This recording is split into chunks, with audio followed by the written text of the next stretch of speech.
Pemirsa, perayaan Tahun Baru Imlek memberikan berkah tersendiri bagi pelaku pariwisata di Bali.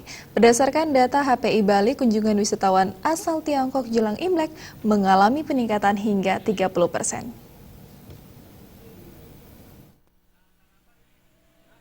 Ketua Himpunan Pramuwisata Indonesia HPI Bali, Sang Putu Subaya menjelaskan, berdasarkan data yang diperoleh dari anggota yang membawahi divisi Mandarin, jelang Imlek seluruh guide Mandarin yang ada di Bali sudah kebanjiran order, sehingga permintaan guide dari sejumlah biro perjalanan wisata tidak bisa dipenuhi.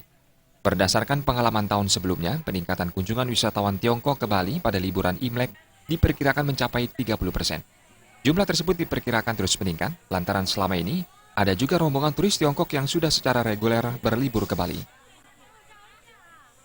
Semua guide Mandarin sekarang sudah menerima order. Bahkan beliau bilang ada beberapa permintaan dari teman-teman di Biro Perjalanan Wisata, tetapi tidak bisa dipenuhi. Mungkin saja boleh dikatakan ya kekurangan dalam momen-momen seperti sekarang ini. Kemudian saya dapat informasi dari Ketua Divisi Mandarin bahwa ada penambahan sekitar 30%, ada peningkatan kedatangan tamu-tamu atau wisatawan yang berbahasa Mandarin.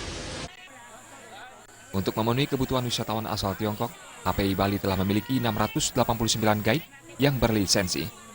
Karena setiap tahun kunjungan wisatawan Tiongkok terus meningkat hingga 19,03%, maka sesuai instruksi Gubernur, HPI menyiapkan tambahan SDM sebanyak 112 orang. Kemudian diantisipasi dengan menambah lagi dua kloter ya, jumlahnya semuanya menjadi 585 orang, yaitu yang diuji kompetensi. Jadi mereka diuji, diberikan pendidikan dan latihan, kemudian diuji oleh asesor di bawah LSP, Lembaga Sertifikasi Profesi, itu jadi menambah lagi 585. Jadi total kami di Divisi Mandarin ada 801 yang sudah mengantongi lisensi.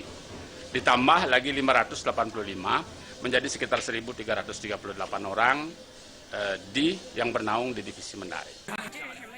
Hingga kini, jumlah kunjungan wisatawan Tiongkok ke Bali menempati peringkat kedua setelah Australia.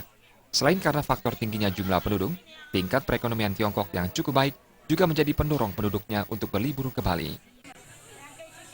Alit Sidi dan Wayan Winata, Bali TV.